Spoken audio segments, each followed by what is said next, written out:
Bienvenido, bienvenida. Sea quien seas esta noche, donde quiera que estés, esta voz llega hasta ti para acompañarte. Respira profundamente, una vez. Deja que el aire entre despacio por tu nariz y salga aún más despacio por tu boca. Otra vez, siente cómo tu cuerpo comienza a pesar un poco más sobre la cama, sobre la silla, sobre el lugar donde descansas esta noche. Una vez más. Así. Bien. No hay nada que necesites hacer esta noche. No hay nada que necesites resolver. No hay ningún lugar al que debas llegar. Solo estás aquí, en este momento, y esta voz está contigo. Esta noche vamos a entrar juntos en uno de los textos más antiguos, más profundos y más misteriosos que el ser humano haya escrito jamás. Vamos a entrar en el Apocalipsis de Juan. No como quien estudia un libro difícil, no como quien busca respuestas urgentes, sino como quien entra en una catedral muy antigua, muy oscura, muy silenciosa, y se sienta en un banco de madera, y levanta los ojos hacia las vidrieras, y deja que la luz de colores lo bañe sin entender del todo qué representa cada imagen. Esta noche, las imágenes del Apocalipsis van a pasar frente a ti, como si fueran sombras sobre una pared iluminada por una vela. Las 7 visiones que Juan recibió en la isla de Patmos, las 7 revelaciones que le fueron mostradas en el Espíritu. No te voy a pedir que las entiendas esta noche, solo te voy a pedir que las escuches, que dejes que sus palabras te alcancen suavemente, como el agua de un río muy sereno que apenas moja los tobillos. Quédate conmigo, porque en un momento te cuento quién era Juan, dónde estaba y por qué en una isla pequeña y solitaria del mar Egeo el cielo se abrió sobre él como nunca se había abierto sobre nadie. Cierra los ojos si puedes, ya comenzamos. El Apocalipsis de Juan, último libro de la Biblia cristiana, último libro del Nuevo Testamento, escrito aproximadamente en el año 95 o 96 después de Cristo. Su nombre en griego es Apocalipsis, y esa palabra, que tanto nos han enseñado a temer, significa simplemente esto: revelación, descubrimiento. El acto de quitar un velo que cubría algo que siempre había estado ahí. No significa destrucción, no significa catástrofe, significa que algo oculto se hace visible. Piensa en esa imagen por un momento. Una tela muy fina, muy blanca, que cuelga frente a una ventana. Y detrás de la tela hay luz. No ves bien lo que hay al otro lado. Pero cuando alguien aparta la tela con suavidad, la luz entra completa. Y de repente ves el jardín, ves los árboles, ves el cielo.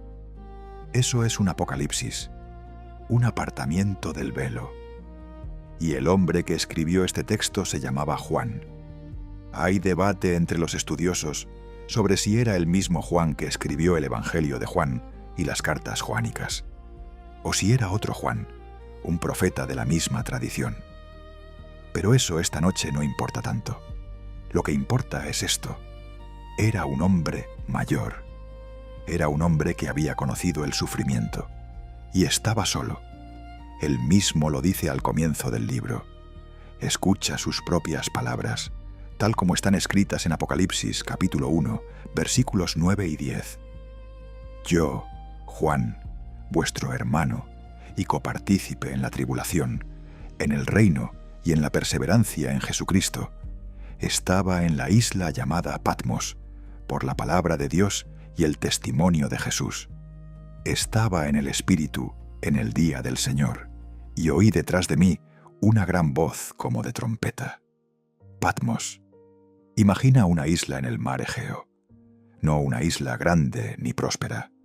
Una isla de roca volcánica, de colinas áridas, de viento marino que barre todo con indiferencia. El azul del Mediterráneo rodeándola por todos lados. El horizonte infinito en cada dirección. Los romanos enviaban allí a los prisioneros políticos. Era una forma de exilio. No los mataban. Simplemente los ponían en un lugar de donde no podían escapar, lejos de las ciudades, lejos de la gente, lejos de toda influencia. Juan fue enviado a Patmos porque predicaba, porque hablaba de Jesús, porque no guardaba silencio, y allí, solo, anciano, en esa roca rodeada de agua, en un día que él llama el Día del Señor, que probablemente era un domingo, el primer día de la semana cristiana, algo ocurrió. Estaba en el Espíritu, dice él. Esa frase es importante. En el Espíritu. Significa que estaba en un estado diferente. Un estado de oración profunda, de contemplación, de apertura interior tan grande que los límites entre lo visible y lo invisible se adelgazaron. Y entonces escuchó una voz detrás de él. Como una trompeta, dice él. Pero no pienses en una trompeta de metal brillante en una sala de conciertos. Piensa en una trompeta de cuerno de carnero, el shofar hebreo, ese sonido profundo y ronco que los antiguos usaban para anunciar algo de gran importancia. Un sonido que vibra en el pecho, un sonido que hace que el cuerpo entienda antes que la mente. Esa voz le dijo que escribiera, que pusiera en un libro lo que iba a ver, y que enviara ese libro a 7 iglesias: Éfeso, Esmirna, Pérgamo, Tiatira, Sardis, Filadelfia y Laodicea. 7 comunidades de creyentes diseminadas por lo que hoy es Turquía occidental. Juan se volvió para ver quién hablaba, y lo que vio cambió todo. Lo describe en Apocalipsis, capítulo 1, versículos 12 al 16. Escucha estas palabras despacio.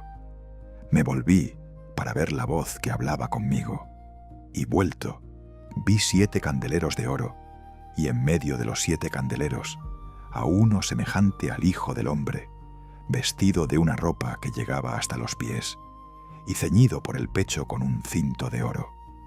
Su cabeza y sus cabellos eran blancos como blanca lana, como nieve, sus ojos como llama de fuego, y sus pies semejantes al bronce bruñido, refulgente como en un horno, y su voz como estruendo de muchas aguas.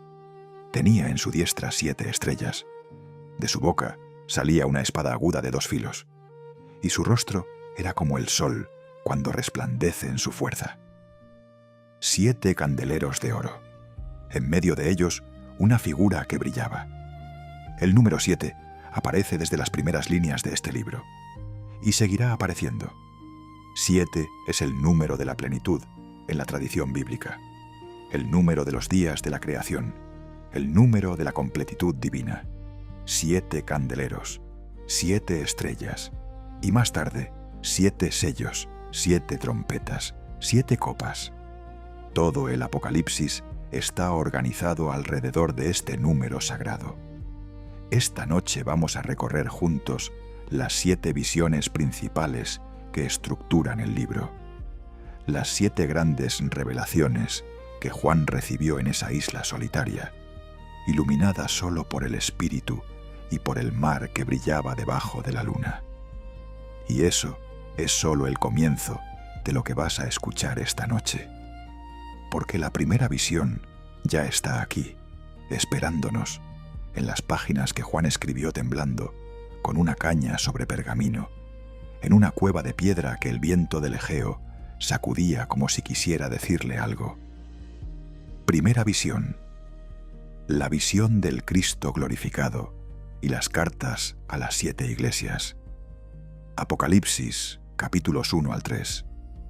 Después de ver esa figura resplandeciente entre los candeleros de oro, Juan cayó a sus pies como muerto.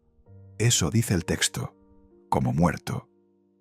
El encuentro con lo sagrado, en la tradición bíblica, no es suave, no es cómodo, es abrumador, es demasiado para un cuerpo humano. Pero entonces la figura puso su mano derecha sobre Juan, y esa mano que brillaba como el sol tocó al anciano caído en tierra y le dijo: «No temas, no temas». Esas 2 palabras aparecen una y otra vez a lo largo de toda la Escritura. Cada vez que lo divino se acerca a lo humano, la primera cosa que dice es: «No temas». como si lo divino supiera perfectamente bien que su presencia produce terror, y como si quisiera, antes de decir cualquier otra cosa, deshacer ese terror. No temas, soy el primero y el último, el que vivo. Estuve muerto, y he aquí que vivo por los siglos de los siglos, y tengo las llaves de la muerte y del infierno.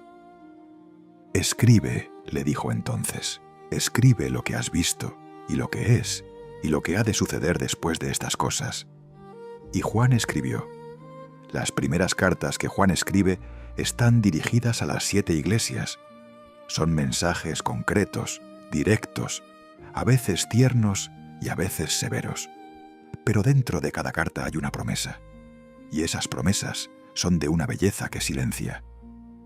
A la iglesia de Éfeso le dice en Apocalipsis 2, versículo 7, «Al que venciere, le daré a comer del árbol de la vida, el cual está en medio del paraíso de Dios».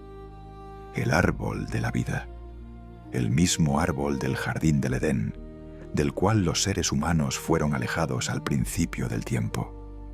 La promesa es que habrá un regreso, que el exilio no es para siempre, que aquello que se perdió al principio puede recuperarse al final. A la iglesia de Esmirna, que sufre persecución, le dice en Apocalipsis 2, versículo 10, «No temas en nada lo que vas a padecer. He aquí, el diablo echará a algunos de vosotros en la cárcel, para que seáis probados, y tendréis tribulación por 10 días. Sé fiel hasta la muerte, y yo te daré la corona de la vida. Sé fiel hasta la muerte».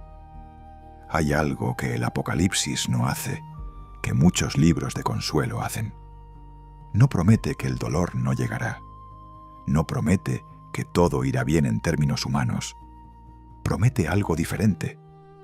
Promete que hay una corona al otro lado, que la muerte no es la última palabra.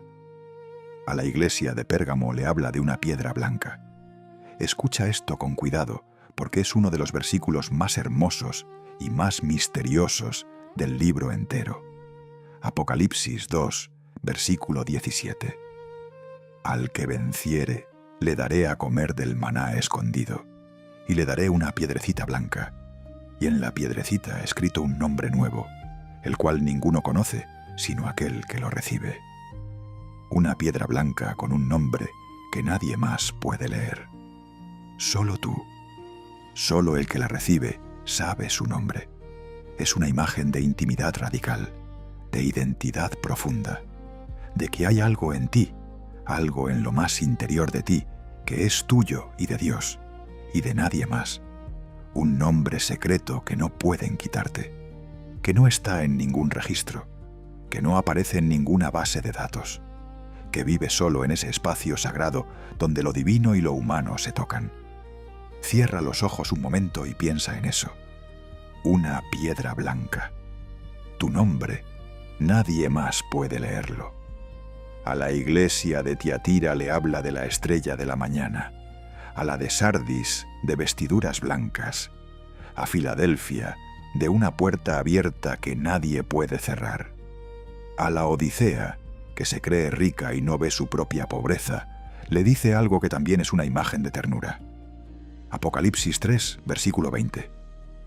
«He aquí, yo estoy a la puerta y llamo.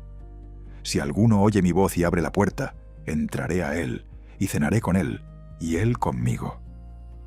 Una voz detrás de una puerta, llamando, no forzando, no rompiendo la puerta, solo llamando, esperando que alguien escuche y abra. Esa imagen de la puerta y la llamada es quizás la más conocida del Apocalipsis, aunque pocos saben que viene de aquí, del último capítulo de las cartas, del mensaje a la última de las 7 iglesias, y la promesa que sigue es de una sencillez que abruma: cenar juntos. Esa es la imagen. No un trono de gloria, no un espectáculo de poder. Una mesa, una cena compartida, la intimidad de sentarse a comer con alguien. Segunda visión, la visión del trono celestial y el Cordero con el libro. Apocalipsis, capítulos 4 y 5. Aquí el texto da un giro, Juan ya no está en Patmos, al menos no en espíritu. Una puerta se abre en el cielo. Escucha las palabras exactas del texto. Apocalipsis 4, versículo 1. Después de esto miré, y he aquí una puerta abierta en el cielo. Y la primera voz que oí, como de trompeta, hablando conmigo, dijo: Sube acá, y yo te mostraré las cosas que sucederán después de estas. Sube acá. Y Juan sube. En el Espíritu sube.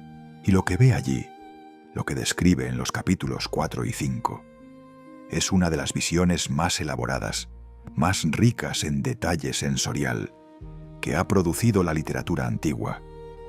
Hay un trono. En el centro de todo, un trono. Y sobre el trono, alguien sentado cuyo aspecto es semejante a una piedra de jaspe y de cornalina. Y alrededor del trono, un arco iris semejante al verde esmeralda. Colores. Juan habla de colores. El jaspe, que puede ser de muchos tonos, desde el rojo hasta el amarillo. La cornalina, de un rojo cálido profundo. El verde del esmeralda. Son piedras preciosas. Son los colores que la luz produce cuando atraviesa el cristal. Alrededor del trono hay 24 tronos más, y sobre ellos 24 ancianos vestidos de ropas blancas, con coronas de oro en sus cabezas. Del trono salen relámpagos, voces y truenos. Y delante del trono, 7 lámparas de fuego ardiendo, que son los 7 espíritus de Dios.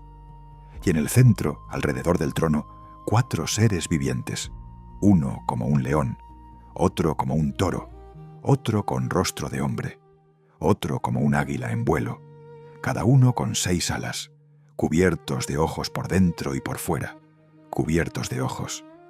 Es una imagen que sobrepasa nuestra comprensión humana inmediata. Pero si te quedas con ella un momento, si la dejas estar sin tratar de dominarla, hay algo en esa imagen que comunica. Visión total. Nada escapa. Cada ángulo, cada detalle, cada sombra es visto. No de una manera amenazante, de una manera que dice: todo lo que eres, todo lo que ha pasado, todo lo que vendrá, es conocido por completo. Y estos 4 seres no cesan de decir día y noche: Santo, Santo, Santo es el Señor Dios Todopoderoso, el que era, el que es y el que ha de venir. Esas palabras en el original griego tienen un ritmo que no necesita traducción. Agios, agios, agios. Santo, 3 veces. El 3 en la tradición bíblica es también un número de plenitud. La repetición de la santidad 3 veces es la declaración de que hay algo en Dios que ninguna palabra humana puede capturar del todo. Por eso hay que decirlo 3 veces. Por eso los ángeles no se cansan de repetirlo. Cada vez que los 4 seres vivientes dan gloria al que está sentado en el trono, los 24 ancianos se postran y arrojan sus coronas delante del trono. Arrojan sus coronas. Son los que reinan. Y al ver al que está por encima de todo reinado, se quitan sus coronas y las echan al suelo, como diciendo: lo que yo tenía no era mío realmente, era prestado, y lo devuelvo. Y en el capítulo 5 ocurre algo que cambia el tono de toda la visión.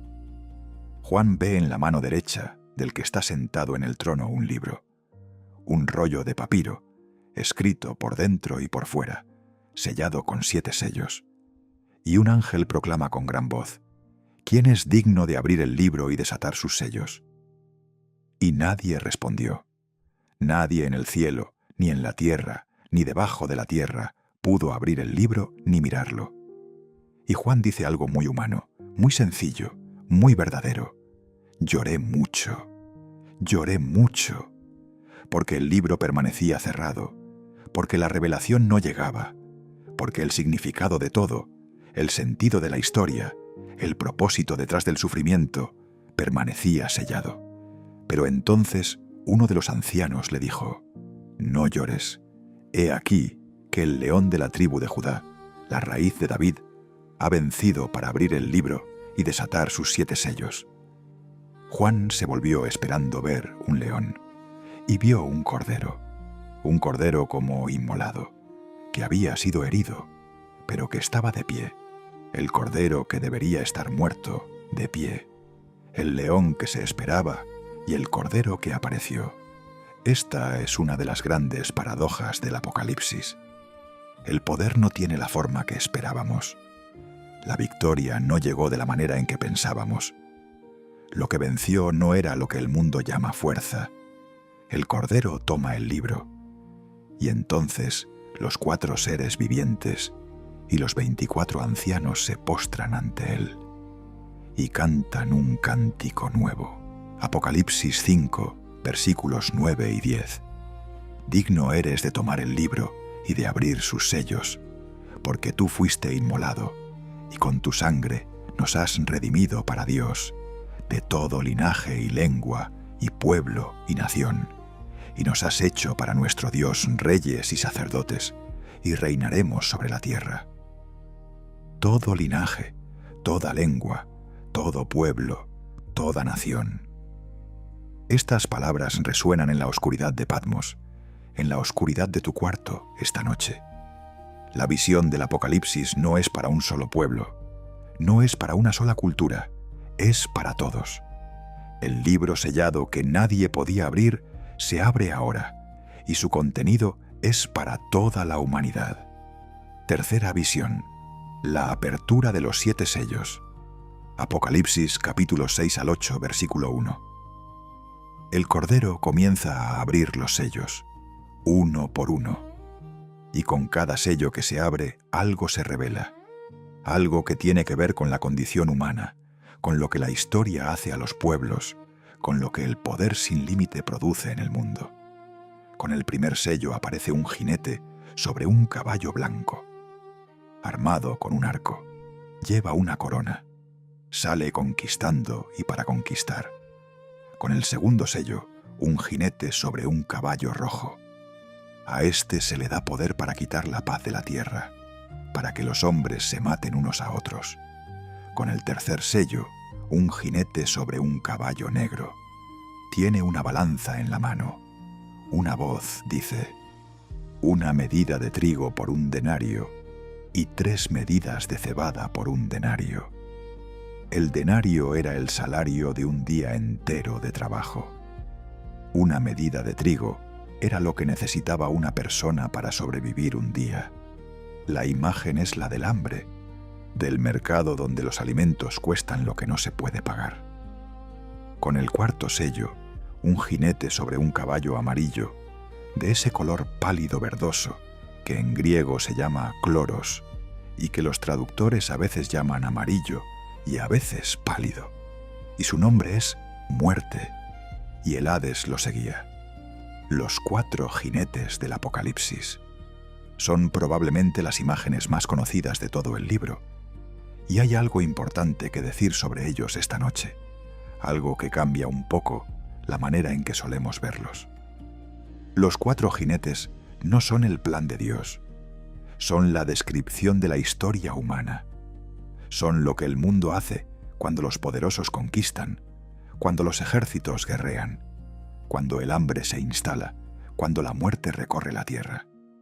Juan no está celebrando estas cosas, las está nombrando, está diciendo: esto es lo que hay, esto es lo que el mundo conoce. Y debajo de todo eso, en el quinto sello, hay algo diferente. Cuando el Cordero abre el quinto sello, Juan ve debajo del altar las almas de los que habían sido muertos por la palabra de Dios, y claman con gran voz: ¿hasta cuándo, Señor santo y verdadero, no juzgas y vengas nuestra sangre? ¿Hasta cuándo? Es el grito más antiguo del ser humano que sufre injustamente. ¿Hasta cuándo? Los salmos lo repiten una y otra vez, los profetas lo gritan al cielo, y aquí, en el Apocalipsis, aparece otra vez. Y la respuesta que llega no es una explicación, es una tela blanca. A cada uno de ellos se les da una ropa blanca, y se les dice que descansen todavía un poco de tiempo. Descansen. La respuesta al sufrimiento es, por ahora, descanso. Cobertura. algo blanco que cubre. El tiempo no ha terminado, pero el descanso es dado. Con el sexto sello, el cosmos se sacude. El sol se vuelve negro como tela de cilicio. La luna entera se vuelve como sangre. Las estrellas del cielo caen a la tierra. El cielo se recoge como un pergamino que se enrolla. Cada monte y cada isla se mueve de su lugar. Es el lenguaje del fin del mundo. Pero hay que saber algo sobre este lenguaje. Los profetas hebreos usaban exactamente estas imágenes no solo para hablar del fin de la historia, sino para hablar de grandes cambios históricos, de caídas de imperios, de transformaciones que parecen el fin de un mundo conocido. Y aquí, antes de que se abra el séptimo sello, ocurre algo hermoso. Una pausa. El Apocalipsis, en el capítulo 7, hace una pausa, como si alguien dijera: espera. Antes de continuar, hay que ver algo más. Y Juan ve 4 ángeles deteniendo los 4 vientos de la tierra, y otro ángel que sube del oriente con el sello del Dios vivo. Y clama a los 4 ángeles: no hagáis daño a la tierra, ni al mar, ni a los árboles, hasta que hayamos sellado en sus frentes a los siervos de nuestro Dios. Hay una protección que llega antes de que los vientos sean soltados. Y después de esto, Juan ve una multitud que nadie puede contar, de todas las naciones, de todos los pueblos, de todas las lenguas, vestidos de ropas blancas, con palmas en sus manos, una multitud innumerable, y claman con gran voz: la salvación pertenece a nuestro Dios, que está sentado en el trono, y al Cordero. Uno de los ancianos pregunta: ¿quiénes son estos vestidos de ropas blancas? ¿Y de dónde han venido? Y Juan responde con honestidad: Señor, tú lo sabes. Y el anciano dice algo que es casi un poema.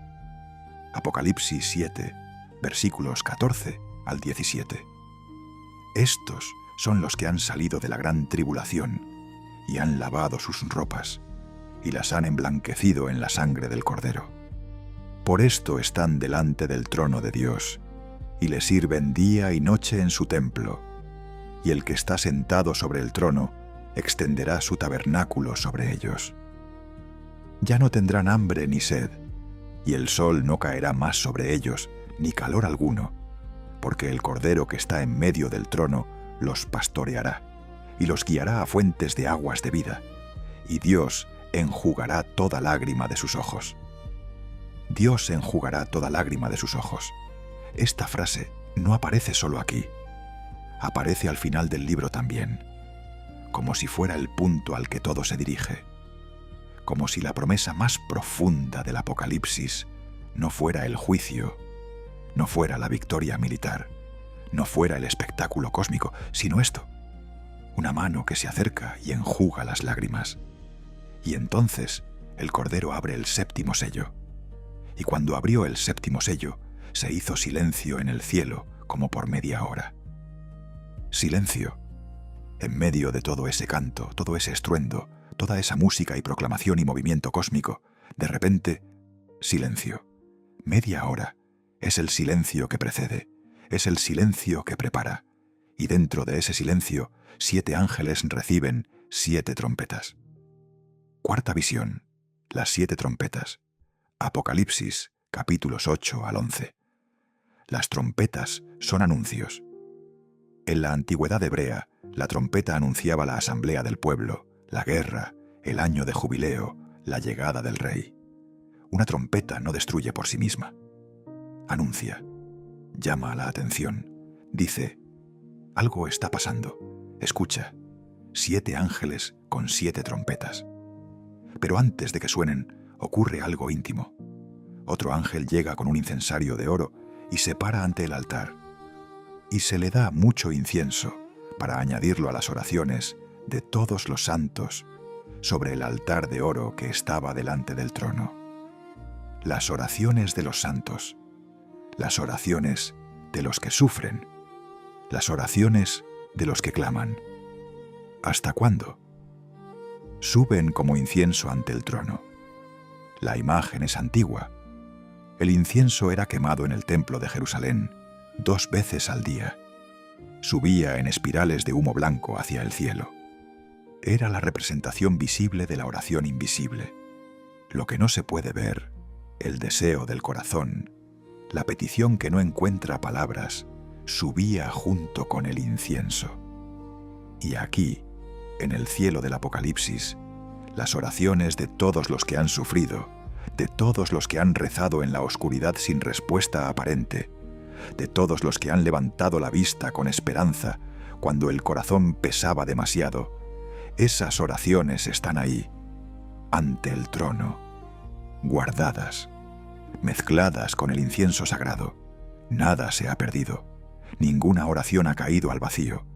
Y entonces suenan las trompetas. Con la primera trompeta, granizo y fuego mezclados con sangre son lanzados sobre la tierra. La tercera parte de los árboles se quema. Toda la hierba verde se quema. Con la segunda, algo como un gran monte ardiendo en fuego es lanzado al mar. La tercera parte del mar se vuelve sangre. Con la tercera, una gran estrella ardiente cae del cielo sobre la tercera parte de los ríos. El nombre de la estrella es Ajenjo, y las aguas se vuelven amargas. Con la cuarta, la tercera parte del sol, la luna y las estrellas son heridas para que se oscurezca la tercera parte de ellos.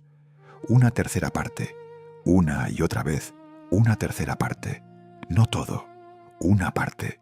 Como si el texto quisiera decir, esto no es el fin definitivo todavía. Es una advertencia, es una sacudida, pero hay 2 terceras partes que permanecen. Y luego las trompetas del quinto y sexto ángel traen imágenes más complejas, más simbólicas. Un pozo que se abre y de él sale humo como de un gran horno. Langostas que tienen poder como de escorpiones, pero que tienen instrucciones precisas. No hagas daño a la hierba de la tierra, ni a ninguna cosa verde, ni a ningún árbol, solo a los hombres. Y estas langostas no matan, hacen sufrir, y el sufrimiento dura 5 meses.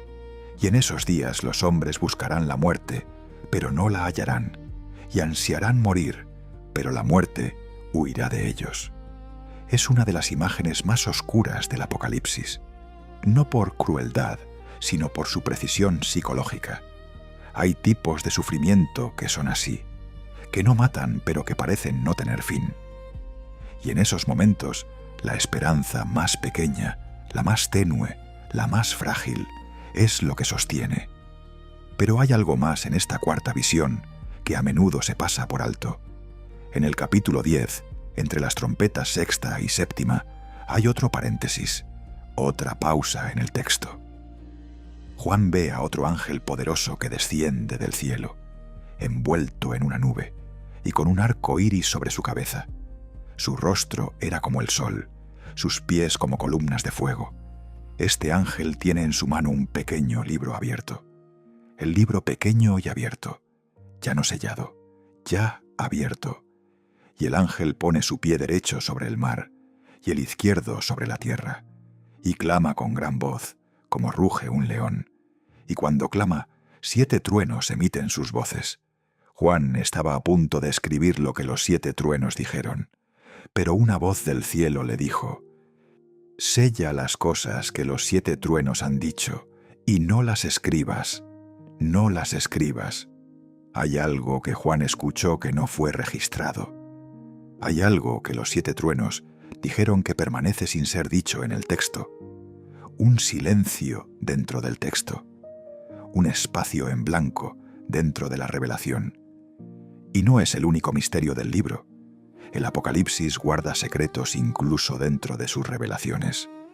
Como si quisiera decir, hay más de lo que puedes contener.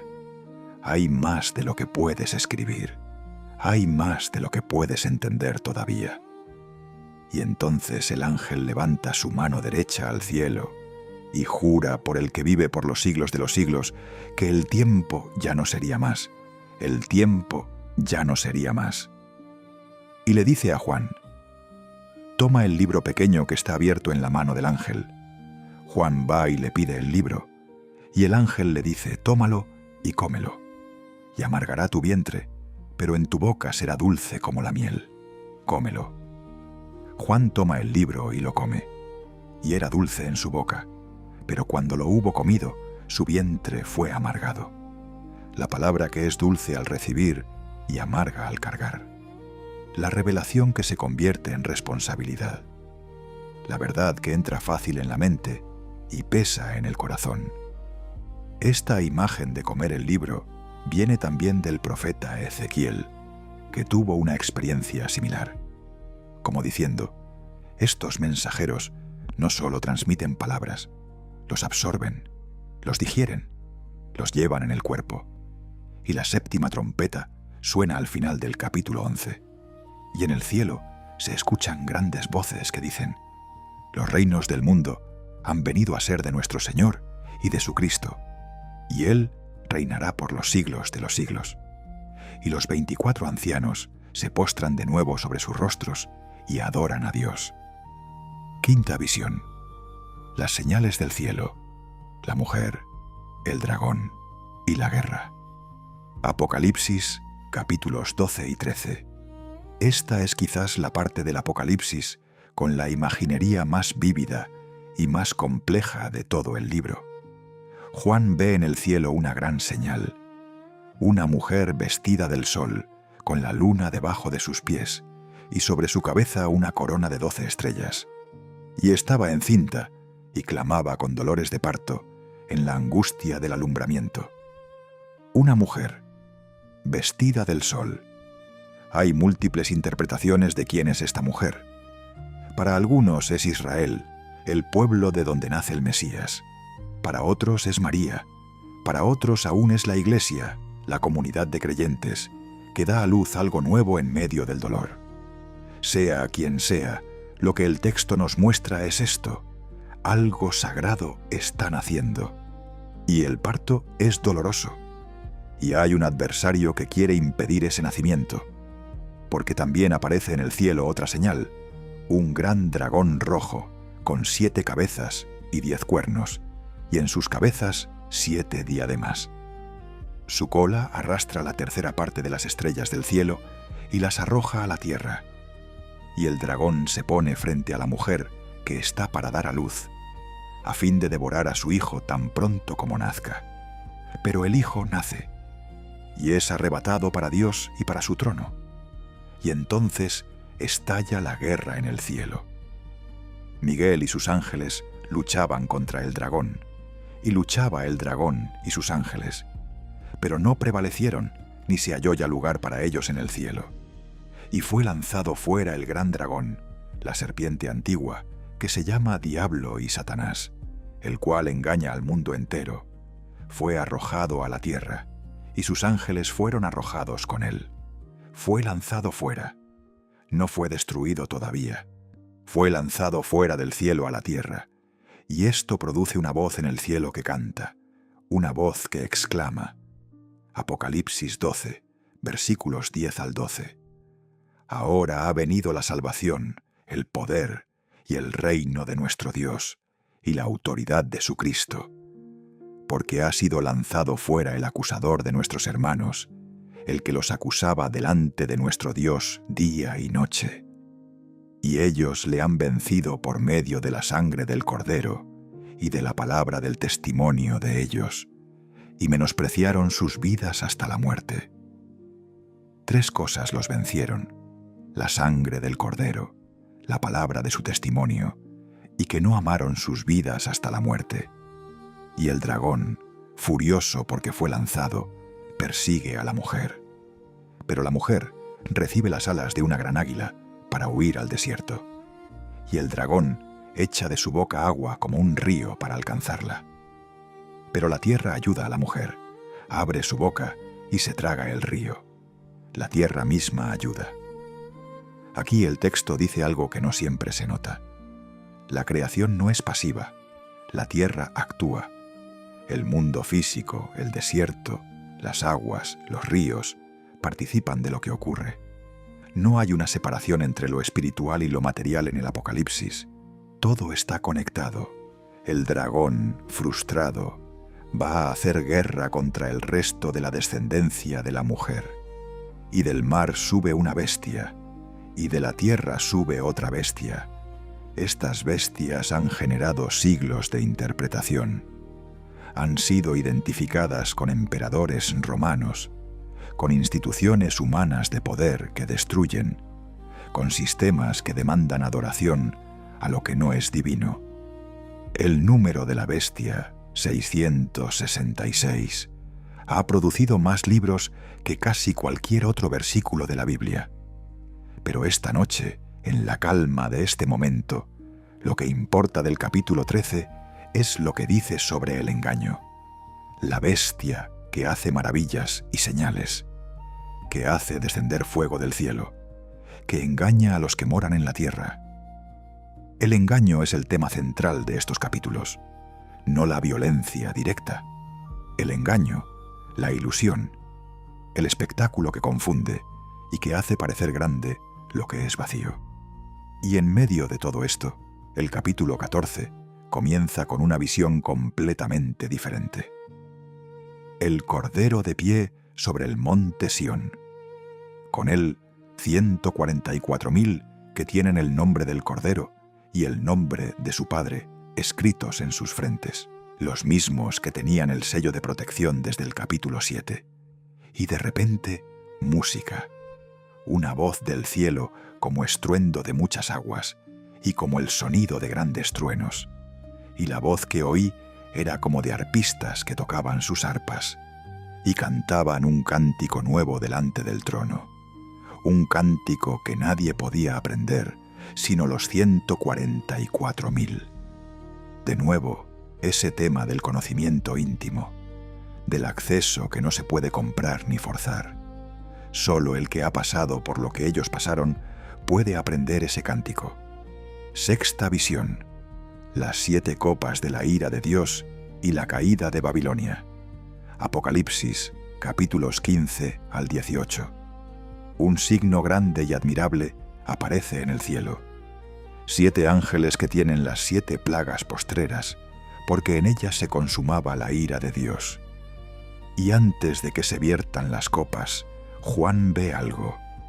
Ve a los que habían alcanzado la victoria sobre la bestia, sobre su imagen, sobre su marca y sobre el número de su nombre, de pie sobre un mar de vidrio mezclado con fuego, teniendo las arpas de Dios, y cantan el cántico de Moisés y el cántico del Cordero.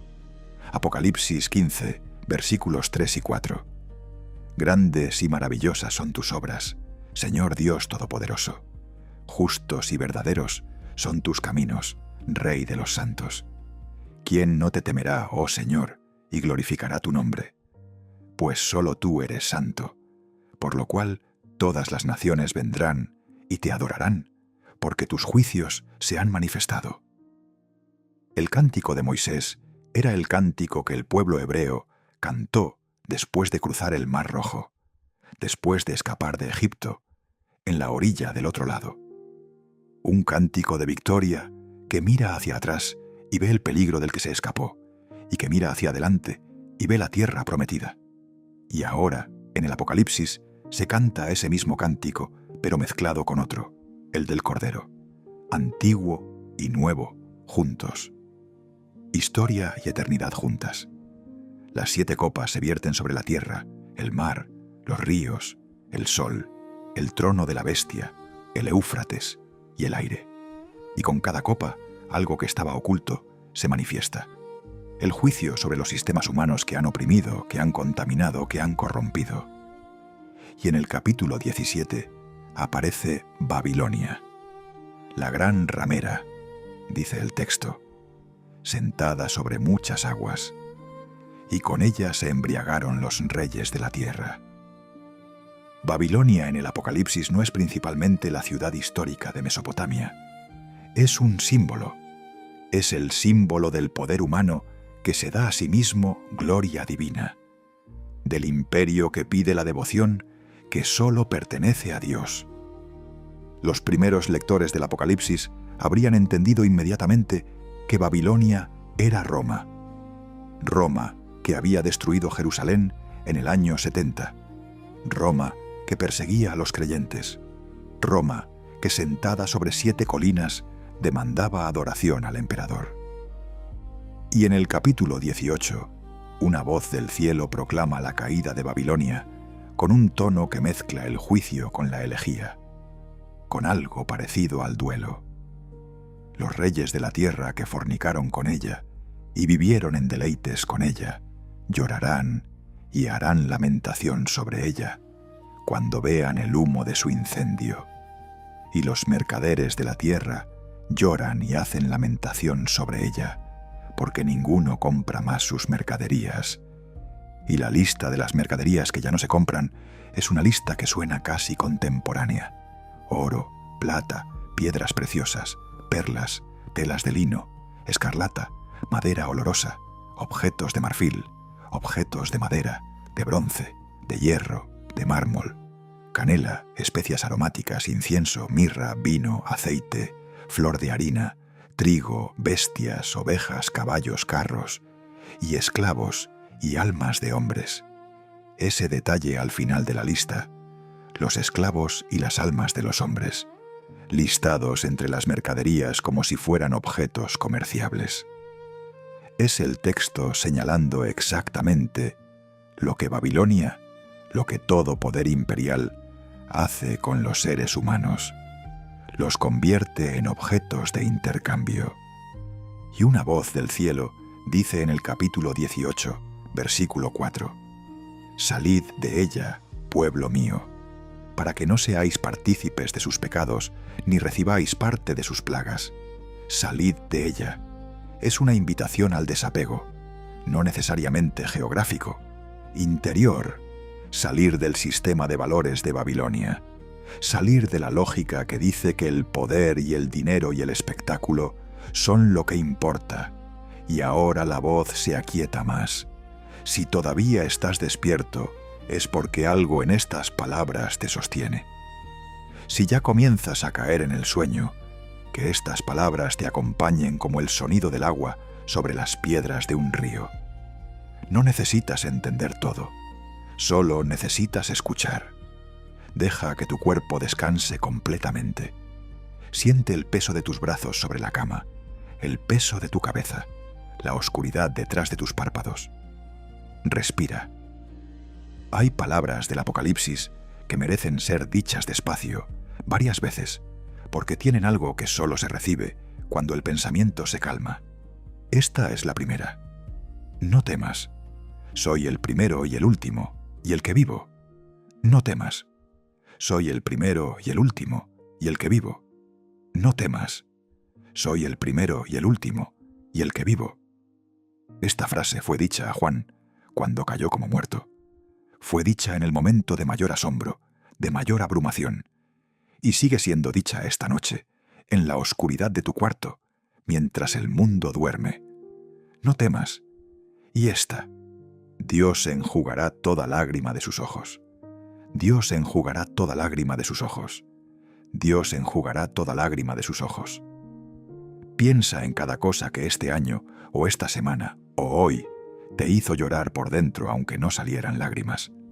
Cada cosa que pesó. Cada momento en que la tristeza llegó sin avisar. Cada pérdida que todavía duele, aunque haya pasado el tiempo. Cada lágrima. Hay una promesa en este libro que dice que ninguna se pierde. Y esta: yo estoy a la puerta y llamo. Yo estoy a la puerta y llamo. Yo estoy a la puerta y llamo. Imagina esa puerta esta noche. No una puerta grande ni solemne, una puerta como la de tu casa. Y al otro lado, una presencia que no insiste, que no rompe, que no fuerza. Solo llama, solo espera, con toda la paciencia que solo puede tener algo eterno. En la tradición contemplativa, a esta hora de la noche, cuando el mundo está callado, es cuando esa puerta se siente más cercana, cuando el ruido que taponea la escucha interior se reduce al mínimo y algo más suave puede ser oído. Juan estaba en una isla solitaria cuando oyó la voz como de trompeta. Tú estás en tu cuarto esta noche. También es un lugar de soledad. También es un lugar donde el cielo puede abrirse. Deja que tu respiración sea un poco más lenta. Hay una imagen del Apocalipsis que es perfecta para este momento de la noche. En el capítulo 4, antes de que suenen las trompetas, antes de que se viertan las copas, hay ese silencio. Cuando el séptimo sello se abre y todo el cielo guarda silencio por media hora. Media hora de silencio. En el texto más ruidoso, más lleno de visiones y sonidos de la Biblia cristiana, hay media hora de silencio, como si el cielo mismo supiera que hay momentos que solo el silencio puede sostener. Eso es lo que hay ahora. Un silencio que no es vacío, un silencio que contiene. Piensa en la luna sobre Patmos esta noche, de hace 2000 años. La misma luna que alumbra tu cuarto ahora, o que está detrás de las nubes, o detrás del techo, pero que está ahí. La misma luna que Juan vio desde su cueva de piedra mientras escribía con su caña sobre el pergamino. La luna no ha cambiado. Las palabras que escribió tampoco. Y en el capítulo 7, la multitud vestida de blanco que está delante del trono. El anciano explicando quiénes son. Han lavado sus ropas y las han emblanquecido en la sangre del Cordero. Ya no tendrán hambre ni sed. El sol no caerá más sobre ellos, ni calor alguno. El Cordero que está en medio del trono los pastoreará y los guiará a fuentes de aguas de vida. Imagina esas fuentes, aguas que no son amargas como las del tercer ángel, aguas que son puras, que son frescas, que brotan de una roca en la que no hay nada impuro. Y Dios enjugará toda lágrima de sus ojos. Deja que esa promesa descanse sobre ti como una manta, no como una idea que tienes que entender, como algo que simplemente cubre, respira. En el capítulo 10, el ángel que pone un pie en el mar y otro en la tierra, los dos mundos juntos bajo sus pies, y el libro pequeño y abierto en su mano, ya no sellado, abierto. Piensa en algo que en tu vida ha permanecido sellado, oscuro, incomprensible, algo que no has podido entender, algo que te ha dolido sin que encuentres por qué. El libro del Apocalipsis dice que hay libros que se abren, que hay sellos que se rompen, que hay un momento en que lo que era oscuro comienza a volverse legible. No sabemos cuándo, no sabemos cómo, pero el Cordero puede abrir lo que nadie más puede abrir. En el capítulo 12, la mujer que recibe alas de águila para huir al desierto. El desierto en la Biblia no es solo desolación, es también el lugar donde el cielo habla más cerca. Moisés escuchó a Dios en el desierto. Elías recibió su ángel en el desierto. Juan el Bautista vivió en el desierto. Jesús fue al desierto 40 días. El desierto es el lugar donde se quita lo superfluo y queda solo lo esencial. Tu cuarto, en esta oscuridad de la noche, puede ser tu desierto. Tu lugar donde lo superfluo se retira y lo esencial queda. El cansancio del cuerpo que ya no puede fingir. La quietud de la mente que ya no tiene fuerzas para el ruido. Solo este momento. Solo esta voz. Solo tú. Y algo más que no necesita nombre esta noche para estar presente. Hay un cántico en el Apocalipsis que nadie puede aprender si no lo ha vivido. Esta noche, lo que has vivido, lo que has cargado, lo que has atravesado, te ha dado acceso a notas que otros no conocen. Tu vida es ese cántico, el cántico que solo tú puedes cantar. Séptima visión, la nueva creación, la Jerusalén celestial. Apocalipsis capítulos 19 al 22. Aquí está la revelación final, el punto al que todo el libro se dirige. No termina con la destrucción, no termina con el juicio, termina con una boda, y después de la boda, termina con una ciudad. En el capítulo 19, después de la caída de Babilonia, se escucha una gran voz de una gran multitud en el cielo que dice: Aleluya.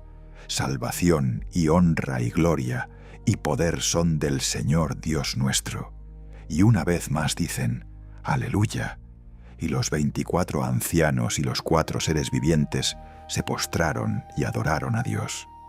Y una voz del trono dice, Alabad a nuestro Dios, todos sus siervos, y los que le teméis, así pequeños como grandes. Y entonces la gran multitud dice algo que es como el trueno final de toda la sinfonía. Apocalipsis 19, versículos 6 y 7. Aleluya, porque el Señor nuestro Dios Todopoderoso reina.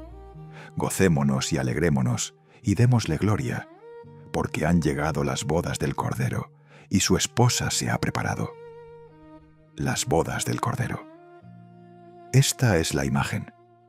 No la conquista militar, no el tribunal del fin del mundo como imagen definitiva, una boda. En la tradición bíblica, el vínculo entre Dios y su pueblo fue descrito desde los profetas como el vínculo entre un esposo y una esposa. Oseas, Ezequiel, Isaías, Jeremías, todos usaron esa imagen. Y aquí, al final del último libro, la imagen regresa. Pero ahora se cumple. La esposa se ha preparado, tenía ropas. El texto dice en el versículo 8, y a ella se le ha concedido que se vista de lino fino, limpio y resplandeciente, porque el lino fino es las acciones justas de los santos. Las acciones justas de los santos son el tejido del vestido nupcial. Cada acto de amor, cada momento de servicio silencioso, cada vez que alguien eligió la verdad aunque fuera costoso, cada vez que alguien extendió la mano al que caía, todo eso es el tejido de ese vestido blanco. Y luego Juan ve el cielo abierto y aparece un jinete sobre un caballo blanco. Se llama Fiel y Verdadero, y sus ojos son como llama de fuego. Y tiene en su vestidura y en su muslo un nombre escrito, Rey de Reyes y Señor de Señores. Y los capítulos 20 y 21 llevan al libro hacia su desenlace. El dragón es atado. Hay un período de paz. Luego, una batalla final. Y luego, la muerte misma es destruida. Apocalipsis 20, versículo 14. Y la muerte y el Hades fueron lanzados al lago de fuego. La muerte destruida. No solo los que murieron son resucitados. La muerte misma es puesta fuera.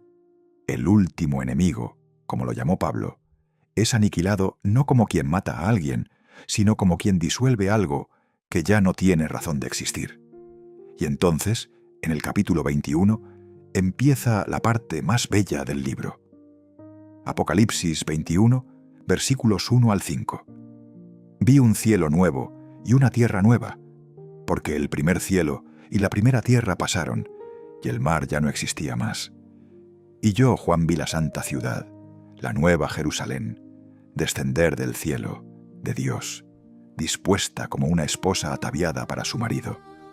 Y oí una gran voz del cielo que decía, He aquí el tabernáculo de Dios con los hombres, y Él morará con ellos, y ellos serán su pueblo, y Dios mismo estará con ellos como su Dios. Enjugará Dios toda lágrima de sus ojos, y ya no habrá muerte, ni habrá más llanto, ni clamor, ni dolor, porque las primeras cosas pasaron.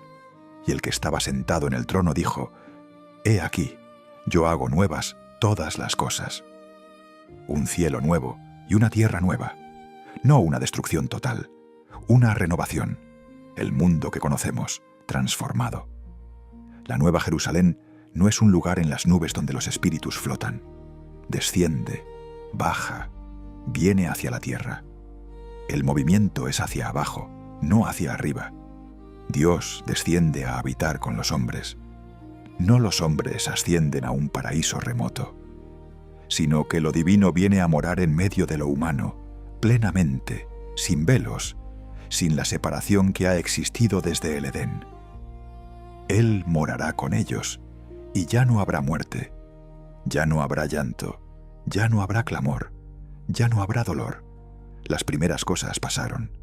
Y Él que estaba en el trono por primera vez en todo el Apocalipsis, habla directamente.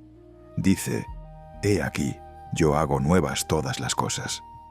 Y luego dice algo más, algo que es casi imposible de leer sin que algo en el corazón se mueva. Apocalipsis 21, versículo 6. «Hecho está. Yo soy el Alfa y la Omega, el principio y el fin. Al que tuviere sed, yo le daré gratuitamente de la fuente del agua de la vida». Hecho está. Esas palabras remiten a otra cosa. Jesús en la cruz dijo: «Consumado está». Tetelestai en el griego original. Está terminado, está completo. Y aquí, en el trono de la nueva creación, resuenan de nuevo. Hecho está. No como derrota, sino como completitud. Como el artesano que da el último toque a la obra y se da cuenta de que es exactamente lo que tenía que ser. Y la descripción de la Jerusalén celestial, que sigue en los versículos del capítulo 21, es una descripción de belleza que parece querer agotar el lenguaje humano y reconocer que no puede. Una ciudad de oro puro, como vidrio limpio, sus muros de jaspe, sus cimientos adornados con toda clase de piedras preciosas, sus puertas, cada una de ellas una sola perla, la calle de la ciudad, de oro puro y transparente como vidrio. Y lo más sorprendente, no había en ella templo, porque el Señor Dios Todopoderoso es el templo de ella y el Cordero. No hay templo, porque todo es templo. No hay lugar sagrado, porque todo el lugar es sagrado. No hay ritual que lleve a la presencia, porque la presencia ya lo llena todo. Y la ciudad no tiene necesidad de sol ni de luna que brillen en ella, porque la gloria de Dios la ilumina, y el Cordero es su lumbrera. Y sus puertas nunca serán cerradas de día, pues allí no habrá noche, no habrá noche. Esta noche que vives, esta oscuridad de tu cuarto, esta hora en que el mundo descansa, tiene un futuro en el que no existirá, no porque sea mala, sino porque la luz será tan completa que no habrá necesidad del descanso de la oscuridad. Y en el capítulo 22, el último capítulo, el río. Me mostró un río limpio de agua de vida, resplandeciente como cristal, que salía del trono de Dios y del Cordero. En el medio de la calle de la ciudad, y a uno y otro lado del río, estaba el árbol de la vida, que produce 12 frutos, dando cada mes su fruto, y las hojas del árbol eran para la sanidad de las naciones. El árbol de la vida. Apareció al principio de la Biblia, en el Edén. Se perdió. Y aquí, al final del último libro, vuelve a aparecer, junto a un río de agua cristalina, dando fruto cada mes, con hojas para sanar a las naciones. No hay maldición allí, y el trono de Dios y del Cordero estará en ella, y sus siervos le servirán. Y verán su rostro, verán su rostro. Esta es la promesa que late en el corazón de toda la espiritualidad bíblica. Ver a Dios cara a cara, sin velos, sin sombras, sin espejos. Moisés pidió ver la gloria de Dios y solo pudo ver su espalda. Job, en su mayor sufrimiento, clamó que algún día sus ojos lo verían. Los salmos suspiran por ver el rostro de Dios. Y el Apocalipsis dice: verán su rostro. Y las últimas palabras de la visión son una invitación y una promesa. Apocalipsis 22, versículos 16 al 17. Yo, Jesús, he enviado mi ángel para daros testimonio de estas cosas en las iglesias.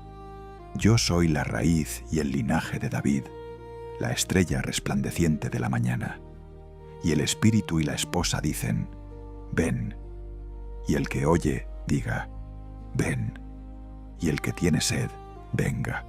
Y el que quiera, tome del agua de la vida gratuitamente. Ven. La última palabra activa del Apocalipsis no es una amenaza, no es una condena, es una invitación.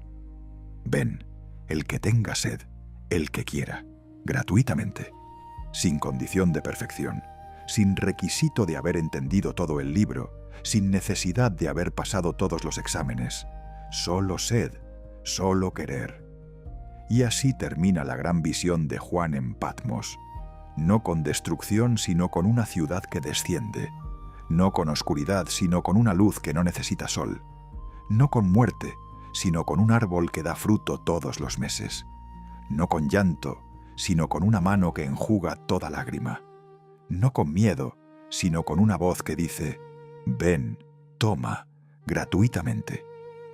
Esta noche has recorrido las 7 visiones de Juan de Patmos. Las has escuchado en la oscuridad de tu cuarto, como él las recibió en la oscuridad de su isla. Y así como él, tú también eres alguien que ha conocido alguna forma de exilio, alguna forma de soledad, alguna forma de espera. El Apocalipsis no fue escrito para los que lo tienen todo resuelto.